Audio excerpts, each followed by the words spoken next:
later model JK. I do believe this is a JK8, the pickup truck style LS3, 430 horse, 6-speed transmission. This JK has Howe hydraulic steering, skid plates, and a bunch of other stuff. Not a whole lot I'm going to say about the drivetrain, just because we've been through this combination so many times before. I think where I'm going to go is talk a little bit about where we're going with these conversions. The market is evolving, the market is maturing, and there's more demand. We started doing these JK swaps way back in 2008. At least I was doing my diligence in 2008. By 2009, we had a LS powered JK, which I'll be doing a test drive in soon. It was a 5.3 2008 Sport.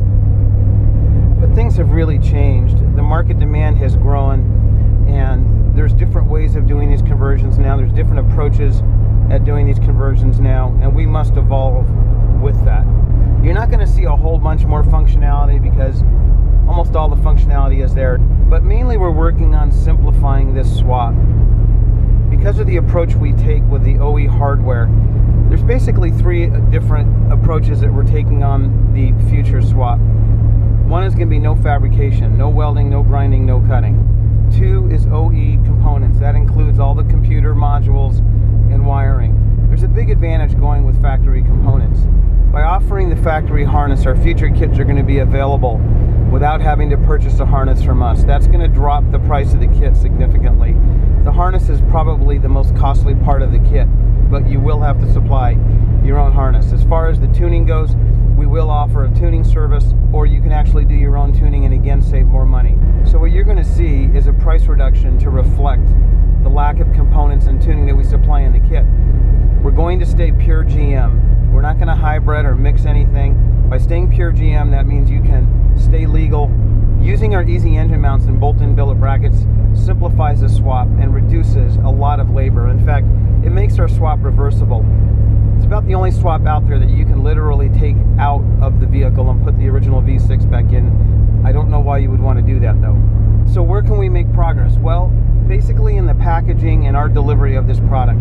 8-9 years ago, when I was doing LS-JK swaps, we were doing very few swaps, maybe one a month, maybe two a month. But the market is just growing, and demand has outstripped our supply. We have invested in the means of production. We've redesigned the accessory drive for production so they can be made by machines.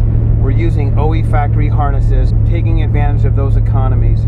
We're moving into the Gen 5s, and the reality is the Gen 5s are going to be the future. They're the future for the JL, and if you have a JK and you want to put in a Gen 5, it's a really good way to go. So we're putting a lot of effort into the Gen 5s. I can tell you right now that we've had Gen 5s on the road for over a year, but we're making an effort to integrate them as seamless as possible, 100% plug and play. Our Gen 5 beta kits have been out in the field now for a while, but we need to simplify this, because if we're going to do this in any kind of a number, we have to depend on economies. Another area that we have to concentrate on is instructions. Instructions tell you how to install this kit. We can simplify the kit as much as we want, but if you don't have good instructions that tell you how to install it, then it doesn't do a whole lot of good. So we have to put an investment into instructions. Since our CAN module was introduced, really not much of the integration has changed, just the programming and the software in the CAN module. So we're going to concentrate hard on getting instructions out there for both our Gen 4 and our Gen 5 builds, both in the JK and in the JL. And what our goal is to get this swap to be simpler than any other swap out there. That includes Hemis, other LSs, diesels, you name it. I do believe our hardware with the billet drive and the easy mounts is already taken the JK swap to a different level.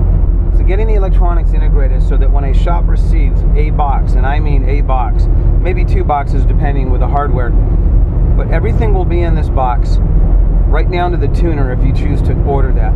So there will be nothing for you to send to us and nothing for us to send back to you other than the initial shipments. Years ago it was about making it functional. When we started doing the LS-JK swaps 10 years ago, there wasn't a whole lot out there. Hemi guys were just getting going, and there were some Hemi swaps out there, but there was really nothing rationalized. Fast forward 10 years, and now what it's about is not proof of concept.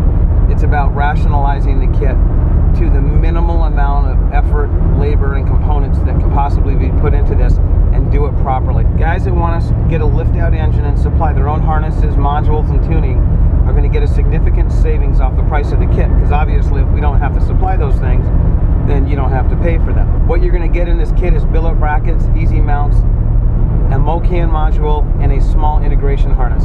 That is going to be the basic builder kit.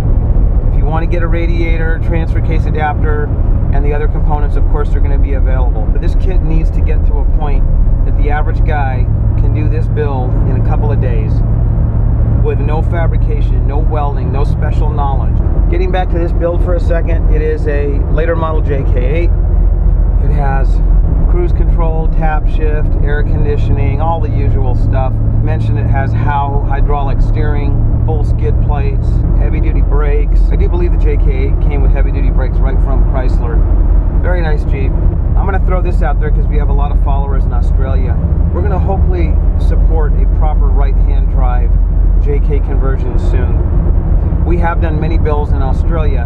However, because of your rules and regulations and your engineering, we have not had the time to set up a proper right-hand drive kit. But know that we are working on it. The electronics in the right-hand drive kits need to be changed up. We are doing that now, and we hope by spring or this summer we'll be offering a proper right-hand drive kit.